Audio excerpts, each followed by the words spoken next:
back at it again with another NOM Studios podcast. Today we got with us Mike Haltman with Hallmark Industries? Hallmark Abstract Services. Okay, and Yes, that sir. is your company, and the company has been around since 2009, you said? 2008. 2008. Yeah, absolutely. All right, so... First, let me say thank you for having me on. You're welcome. It's, Thank you it's for my coming. honor. I appreciate you being here.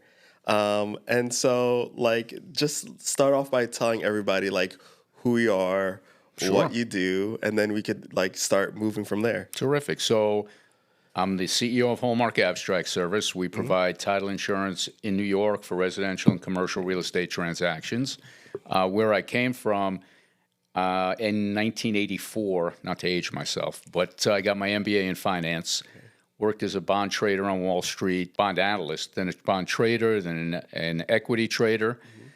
Then I opened up a commercial mortgage business, which was going great until 2008.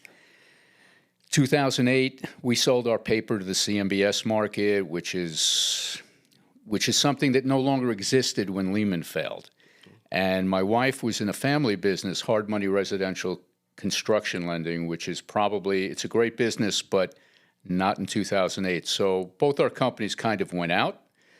We had 2 kids in college, a third on the way, and we had to reinvent very quickly.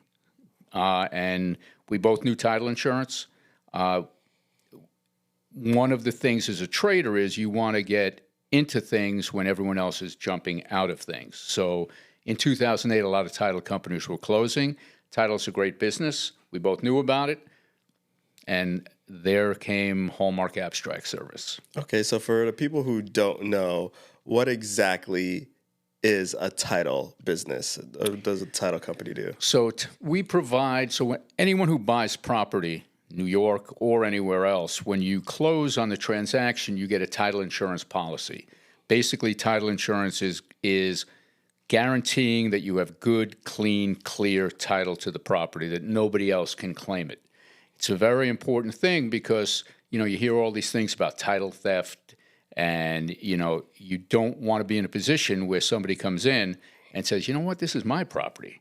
And, we insure that. And it's not everyone really understands what title insurance is, but in your transaction where you may be spending the most you've ever spent in your life on something, it's critical. Okay. And, I think people need to know more about it. Okay. And so starting a title insurance in 2008 at the start of the financial crisis, I graduated in 2010, so I know how hard it is. That would make you a lot younger than me. Just a little bit. Just a little bit. Just a little bit. Knowing how hard it is to get a job right outside of college during that time, how did you kind of get that title business going? How hard was it now being 2026 and say I have a successful title? You know what? It was incredibly hard. And I'm very hard on myself. I don't give myself a lot of credit for things. But when I look back on where we were, we had lost most of our money in 2008. Again, 3 kids who were going to be in college at the same time. You know what? It was, are you familiar with the amygdala? Amygdala, isn't that a part of your brain? Yes. That controls the fight or flight mechanism. So, you really had a choice in 2008. You could curl up in a fetal position and let events do what they're going to do, or you can fight. And, I'm a fighter. And you know what? It was hard getting it. You have to have an underwriter when you issue a title insurance policy. Getting on with a good one was difficult because most of them were getting rid of agents. Certainly, the deal flow was not robust in the 2008 to 2009 and 10. But you know what? You just work your ass off, and you tell yourself, I'm not going to fail. And that's what I told myself. And we didn't. Yeah. So, again, you know what? It was for me, it was a great accomplishment. Yeah, I feel like that kind of mimics a lot what's going on right now because I started my business in 2019 and what happened in 2020. So it's just 16 years, 12 years later, and the same thing I'm going through is just I read something recently that says success is really who could outlast the pain the longest. You know what? 100%. You know, when the market, whether it's the stock market, the real estate market, they say, you know, you have to be able to survive. Like last year, they were saying survive till 25. That was a mantra in the real estate industry. Oh But my God, here 25 is. yeah. And it's All just right, like, you know what? I got to think of something that rhymes with 26. But, you know, so the way we run our company is lean and mean, because a lot of companies, when the going is great, like during COVID, the real estate market was great. You know, some companies might get fat, overspend, over leverage. You know, we never did that. So, you know, we're doing fine. Yeah. And so you started Hallmark Abstract. Where did that name come from, Hallmark Abstract? Interesting, because we've never been sued for. We do get calls though for about like cards. Hallmark? Yeah. I'm looking for a card for my mother. So it was interesting. My last name is Haltman. There was an attorney who I thought would be an asset to the company. His last name was Markel. So Hallmark. Probably about a year in, I had to jettison him, which was a process. And for your viewers, I can give them a little piece of advice. So when I created the corporation, I used LegalZoom. I don't know if you're familiar with that. I'm very. That's crazy to think that it was around that long ago. Yeah. But you know what? It's such a cookie cutter thing that, you know, it was not in my favor when I was trying to get rid of them. So it was a process, but I did. Yeah, I've heard that many a times at LegalZoom, and I've used LegalZoom, so hopefully I don't run into that. But okay, and the abstract part. Yes. Yeah. So we are an abstract company. We accumulate the data, we analyze the data, and we then create the title policy.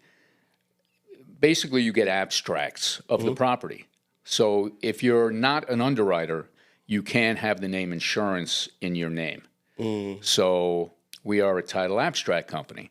Although it seems some people in my industry seem to have insurance in their name, but that's a whole nother story. But abstract is just, you know, you're like an abstract piece of art. It's just a lot of different things all over the place. And in your mind, when you're looking at art, you have to bring it together to whatever it is you think it is. But in title insurance, you take all the data and you create something that will protect your client to the utmost degree. Okay, and do you focus on any type of like title? Is it commercial, like you know, residential, home, residential, or do you do a little bit of everything? Okay. We do commercial, we do residential. You know, we do a lot of work in Brooklyn. We do work all over the state, but primarily it's Westchester, New York City, Long Island. You know, we do other things too. So in New York City, I think about 80% of buildings are co-op. Okay, yeah. Not great for us because all they need is a co-op lien search because you're not buying property, you're buying shares. But, you know, we do co-op lien searches and we do everything. Anything anyone needs revolving around property, we take care of it. Okay. And you have a mantra. Is it, I don't know if it's your company's mantra or if it's your mantra. It's like earning trust. The opportunity to earn your trust. Earning your trust one transaction at a time. Correct. You would think I had that memorized. Copyrighted. Wait, can we edit that in? But that's the fact. So, you know, I run a networking group, a business development group, and I always talk about know, like, trust. You know a lot of people, you like a lot of people, but until you trust them, you're not going to give them, like, if I'm going to give you business and one of my clients, I'm going to refer to you, I need to know that you're going to do business the exact same way that I do.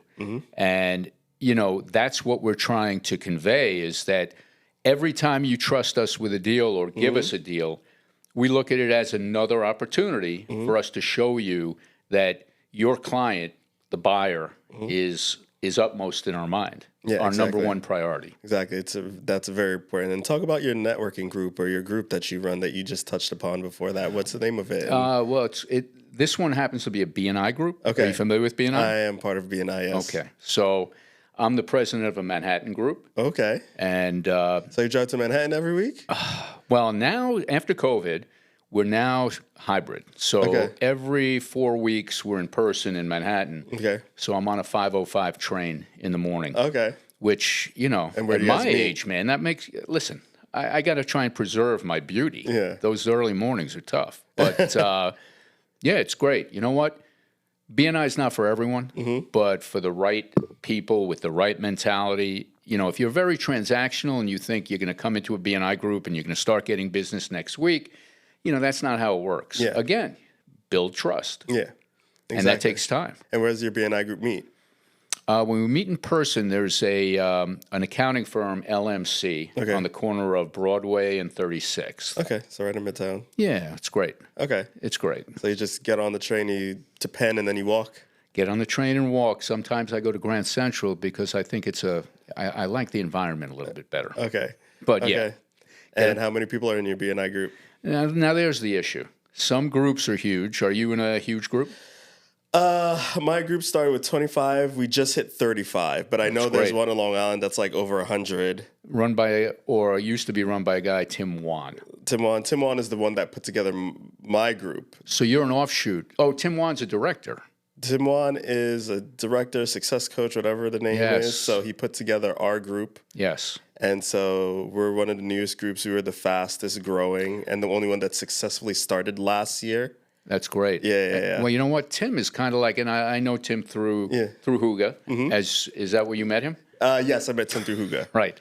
He's kind of like the Pied Piper. He is phenomenal at growing groups. I mean, I don't know what I should talk to him about what his secret sauce is because he's great. Yeah. But he's a big believer in person.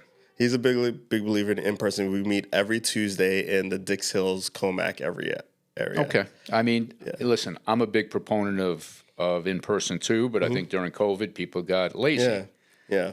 But I always say another one of my little things during my meeting is that networking is a contact sport, and it really is. Yeah. You know what?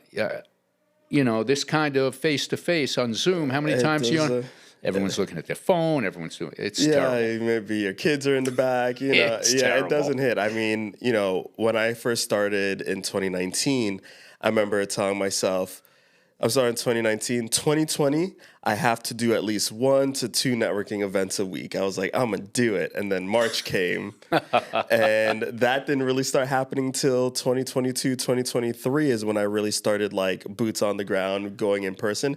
But during that 2020, 2021, I was doing the Zooms and nothing really started rolling for me in that trust that you say, in that movement of people referring me until the in-person happened. Of course. Yeah. So what held you back from in person other than the fact that there probably weren't a lot of meetings in person? I mean, the only thing that held me back from the in-person during 2020 was COVID. Nobody was doing anything. Right. Everybody was, masked up, taking time.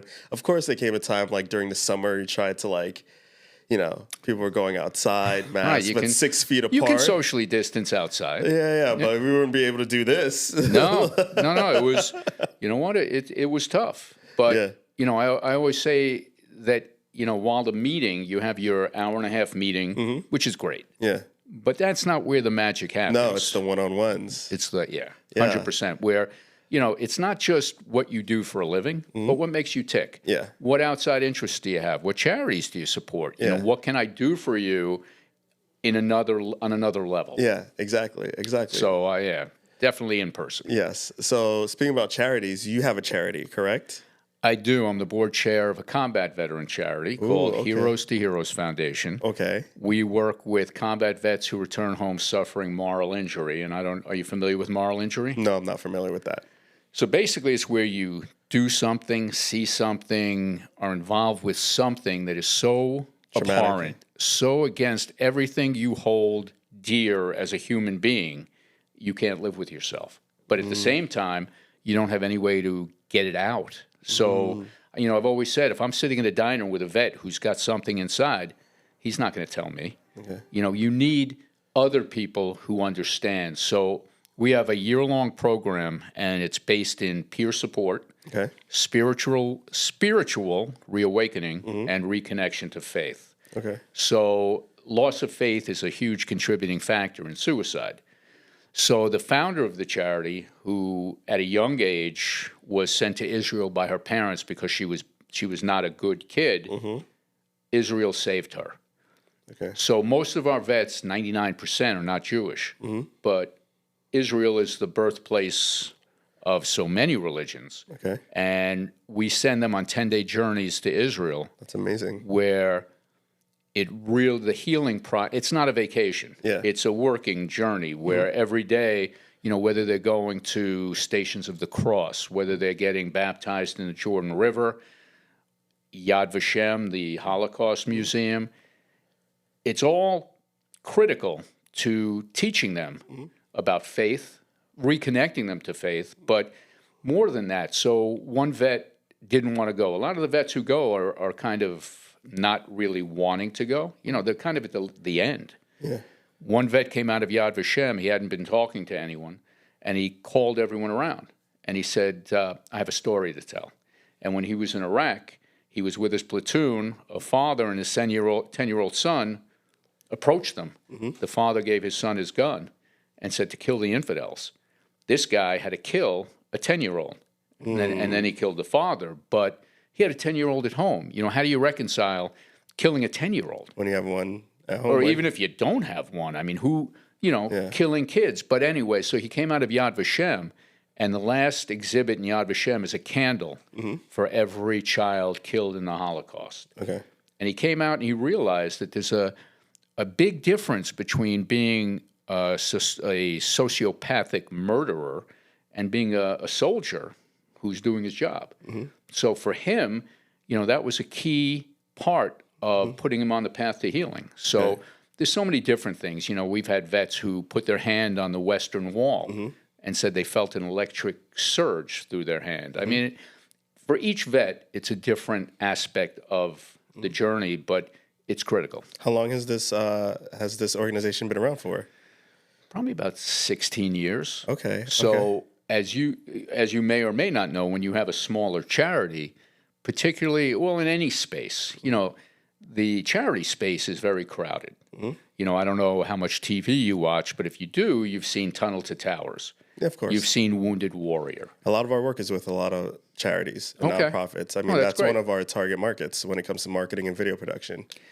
Are you on my email list? Did you hear about the nonprofit that I'm doing? That's great. NOM Profit. That's great.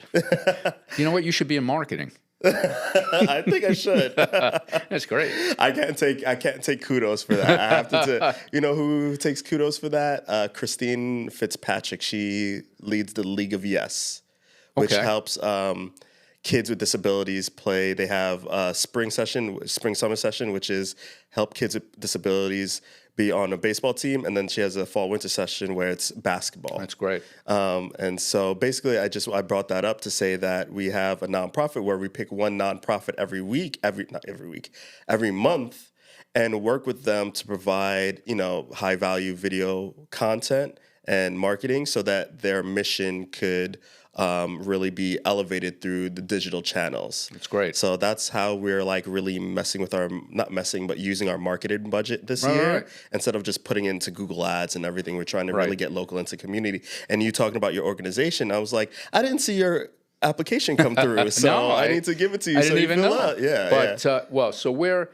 we have a very critical mission that touches so many different aspects of issues, whether it's, mental health, suicide prevention, veterans, the military, faith, spirituality. But, as $1 million charity, the money tends to drift towards the names. Yeah. Because whether it's somebody who wants to be able to say, I'm a supporter of X, it's hard. Well, raising money is hard. I did the Fight for Charity about, I guess now it's close to 15 years ago or 10 years we're ago. Both Fight for Charity alums. That's right, and they're putting together some kind of a get together for alums. Okay, which is great. This is great. But, so correct me if I'm wrong. Yes. In the Jewish community, isn't going to Israel kind of like a rite of passage that every person who's Jewish goes through? I've heard a lot growing up, going over there for some kind of sabbatical or some kind of rite of passage. What makes what you guys are doing different than that, except other than the part that the people you're sending over there are not typically Jewish? Right. Yeah. Well, that's probably the biggest thing. So when vets are going to go to Israel, who know nothing about Israel, they know about the Middle East. Okay. And that's not necessarily a happy thought. Yeah. They know what they hear about Israel. And when they come home, they're more Zionist than most Jews are. But what makes us different, so Jews go there after having been acclimated into the Jewish religion. Okay. So they know Israel. They know what Israel is all about. But when you're going there as knowing nothing, you're a blank slate. And when you take part in the things that these vets take part in, it's incredibly impactful. A lot of times kids go over there, birthright. Okay. I don't know if you've ever heard of that. But Birthright citizenship? No. Birthright is a program where 13-year-olds go on a free trip to Israel. Okay. But they know about Israel. It's not as impactful. It's not... Yeah, you grew up in the community, you get taught. I grew up Catholic. I went to Catholic Sunday school, Catholic school, yeah. But for the vets, this is, hopefully they view it as a life-altering thing, as opposed to kids who are just, it's a vacation in Israel. It's good, but, it's not going to have the same impact as it does on these guys. And, it's been incredibly successful. We've actually had a long-term study by a professor at the University of South Alabama, Dr. Joseph Currier, he's one of the top moral injury scholars. Okay. And, he found that the efficacy of our mission is extremely strong. That's awesome. How many vets do you tend to send a year? I'm sure it goes up and down depending on how... Well, before COVID, the plan was to send at least 80. Okay. The need is... Per year? Per year. Okay. The need is great. COVID threw a wrench in that. October 7th threw a wrench in this year. My daughter got married a week after October 7th, my middle daughter. There or here? No, here. Okay. But, she got married into a fairly religious family. We're not religious, but, it was a very... a lot of things were very poignant at the ceremony, but so that threw a wrench. Flights stopped going to Israel. Yeah. So sometime about 4 or 5 months ago, we resumed. Yes. Okay, awesome. And how can people help? How can people get in contact with you, donate, anything to help the mission? Well, I appreciate you asking. So people can email me. I don't know if my email is going to be on say it. Okay. Yeah. So it's Haltman at Hallmark, like the cards, abstractllc.com. Okay. People can call me at 516-741-4723. And the website is Heroes to Heroes, and the 2 is TO.org. Okay. And do you work with any other veteran organizations? I know that, I'm part of the LIE. Pause of War. Pause of War. Do you work with Pause of War and everything? You know what? I don't.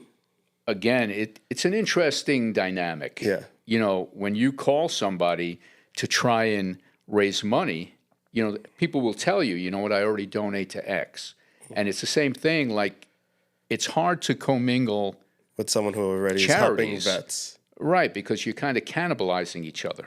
So, I used to ride in the Wounded Warrior ride.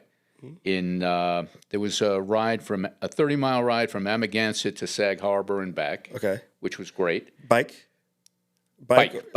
Yeah. Bicycle.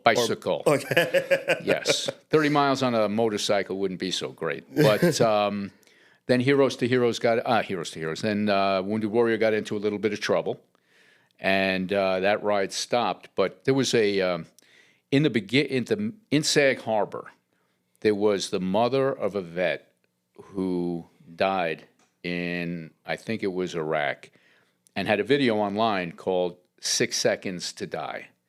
And what happened was he and another Marine, were guarding a base of both American and Iraqi soldiers. And as they're at the gate, a truck turns the corner, and right away they knew what it was.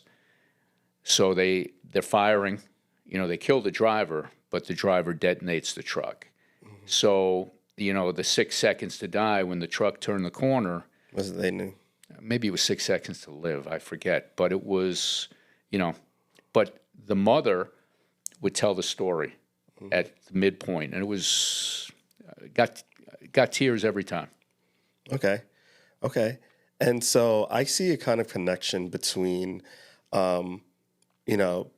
your insurance business, your trusts, and what you're doing with the organization. It's kind of like you're protecting people from different fronts, whether it's with your property or, people coming back from combat who with a moral injury. Interesting. It seems to me that you have like an innate thing of protection. Has anybody ever mentioned that to you? Have you ever put those two together? No, but it's interesting. So my middle daughter, when she came back from college, used to take the train. She wanted to save money, and she used to take the train, commute into the city. And every morning when she would leave the house, I would kiss her on the forehead and tell her to have a vigilant day.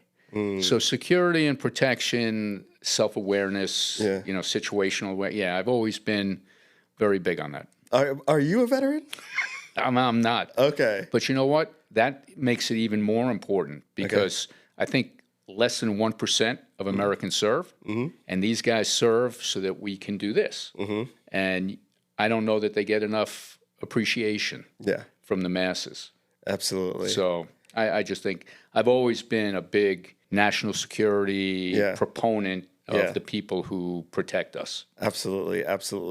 And so, usually I give, you fill out the form because I want to get a bunch of information on you before you come in. So I know where to lead the conversation, everything. One thing that you mentioned was that, you mentioned you differentiate in unique ways. Right. What are those unique ways that you yourself differentiate in? I know helping veterans in moral injury, helping people protect their property. What are other ways that you feel like you differentiate that makes you, the person to go to for a multitude of things? Well, I can tell you how we differentiate in title insurance. So, not to bring it to the basics of business, but so title insurance is considered to be a commodity product, that it doesn't matter who you go to, you're going to get the same title insurance policy at the closing. So you have to you have to find a way to differentiate yourself. Well, funny you should ask that because I created a list of 10 ways that we differentiate ourselves from many title companies. And, whether it's the cost of the title policy, so the premium is going to be the same no matter who you use. But title companies or some title companies tend to stuff their title bill with fees and charges of things. Sometimes I don't even know what they are. It's like a phone bill. Correct. So, we always tell people, we typically on one of those types of title bills, we could save them $500 to $1,500, which, that's not an insignificant amount of money. But that's just one way. $500 to $1,500 a month in general? No. It's a one-time policy. It's a one-time premium. But still, not everyone's buying a house in Old Westbury. People who are struggling for the closing costs, struggling to get a mortgage. $1,500 is not insignificant, and I always say it's better off in their pocket than in the pocket of a title company. Okay. So, but there are 9 other ones. If anyone's interested, let me know. But how does Mike differentiate himself?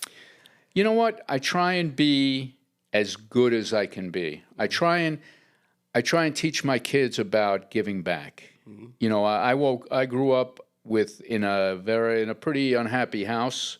My childhood is kind of like a dark hole. And I swore that my kids would grow up in a different way than I did. And that's kind of what that's a huge accomplishment for me. And not that I differentiate myself from everyone, but by doing that, but I try and instill good values. Again, not a huge differentiator, but I'll do things like take my kids to a soup kitchen. Mm-hmm. I'm a big believer in, instead of always looking up and coveting what others have, you should look down and appreciate. I think appreciation is appreciation and gratitude. I don't think there's enough of that. There's enough of that. Yeah, that's very, very true. Right. I just had that thought or, conversation the other day about like one of our last guests that was here last month. His name is Jason Sweet. He's like new in I would say the networking, getting out there segment. He had talked about how, when he was sitting in that seat, about how he's recovering from addiction. I think alcohol addiction, and how he was a really big athlete. Stuff happened. Now he got a mentor. He's suffering from addiction. And now he's working as a salesperson for Clover. Clover is the payment processing. Okay. So his episode launched or got dropped this past Monday.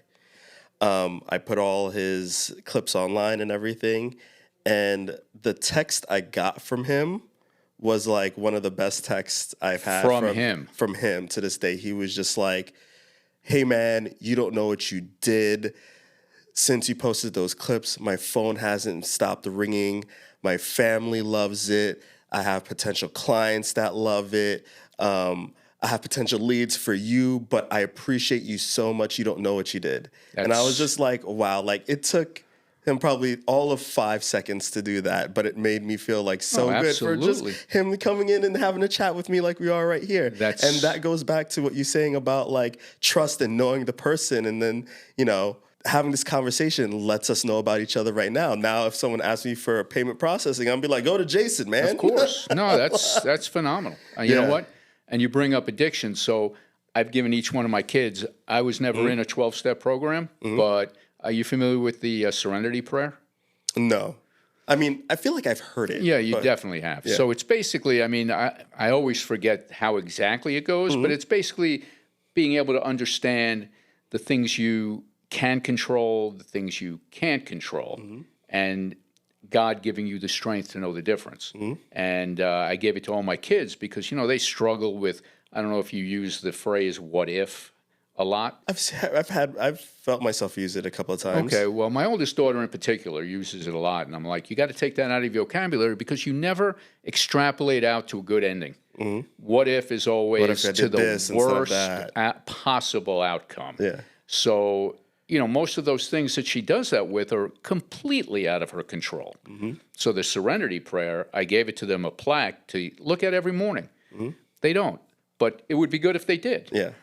That's awesome. That's awesome. I really like your outlook on things. Oh, I really like your outlook on things. I really like how you deal, and I really like your story of how like you came up and what you're doing right now. So like, what's next for you? Like, Well, I just started Social Security, so that so I don't know. A check every month. That's good. Yeah, no, that's great. But I'm 65. Okay. So I don't know what my next chapter is. I don't think I'm going to be retiring anytime soon. So, you know what? I think I'm going to just keep busy. Keep on keeping on with what it is that I'm doing now. My goal, I would love to see the Heroes to Heroes Foundation expand. I would love to see my business expand. And I will just, it's just a continuation of the same. Okay. Being out there, busting my ass, promoting the company, promoting the charity, and and making friends. Awesome. Well, before we go, you do have a podcast.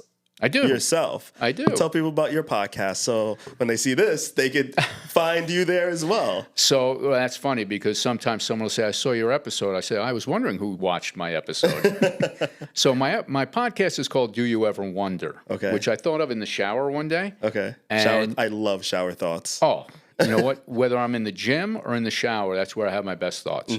I have a pad in my gym, but that wouldn't work in the shower. Yeah. But basically, I've always been curious about different things. So do you ever wonder, I've had some great real estate people on, which has helped not open doors, but, has got me some great contacts in the real estate business. But I've had an ex-KGB agent on. Wow. I've had sisters who started an AI-based dating platform. Okay. Who else? I mean, I've had some very interesting guests. And you know what? Every time I'm watching TV and I see something I'm interested in, I reach out to those people. And I've actually hooked a few. Okay. But no, and I would love to have you on. Absolutely. That Do you would ever be wonder? great. I love the name of that. Do you ever wonder? Yeah. And actually, when I was stopped being president of a BNI group a few years ago, as a going-away gift, they gave me a bobblehead of myself. I don't know if you've ever seen those. I have seen it. I feel like I've seen yours either on a picture or on social media. Well, I feel like I've seen you as a bobblehead somewhere. Yeah, I'm sure you have. But that's part of my branding. Okay. Yes, that's where it's from. Yes. Right. I feel like now that you mentioned a bobblehead, I was like, I've seen Mike as a bobblehead. It's a great somewhere. bobblehead, man. That's a great gift. But yeah, so do you ever wonder? Okay, awesome. All right, thanks, Mike. I appreciate you coming by. I appreciate you having this conversation with me. Absolutely. I felt like I've learned so much about you. I mean, you asked me in the beginning, why do I have this podcast? And I tell everybody it's just to market the studio. We have the studio's name up there. I post it to the studio. Everybody sees as a podcast. Regardless if I'm doing, I try to put myself in the background, make sure the clips are all of my guests so that people just like, you're doing awesome. They see our video work. They see our podcast work. They come and use the studio. But I think I downplay how much I get to learn about people, especially the people that I deal with day to day. We run in the same groups. We used to run in the same like professional groups. And I feel like this is one of the good ones where I really learned who you are, you know. It's too bad you're not in my BNI. I would have put like a one-to-one. Can you do cross-chapter one-to-one? Actually, you can. But, this is an ultimate, you have ultimate fighting. This is an ultimate one-to-one. Yeah. So this was great. This is great. I need to get BNI to like sponsor me or something because I've had a lot of BNI people on this. I wonder if I reach out to BNI, I'd be like, listen, you guys want to sponsor some episodes? Like, I'm getting some great one-to-ones. I would think maybe Tim Wan would want to be a sponsor. Yeah. You know what? What he does, credit, right? Yeah, he does. Collections, yeah. I mean, this would be a no-brainer. I don't know. I have business. We all have businesses, and we all have that client or two that we've been waiting on some payments from. Oh yeah. Well, you know what? Not title insurance. Oh yeah, because you can't get the insurance unless you pay. We get paid at the closing table. Yeah. Okay. That's a beauty of the business. You no don't collections. have to worry about chasing after people. Correct. Correct. All right. Thanks, Mike. I appreciate your time. Thank you, Theo. This was great. I appreciate you giving me the opportunity. Absolutely.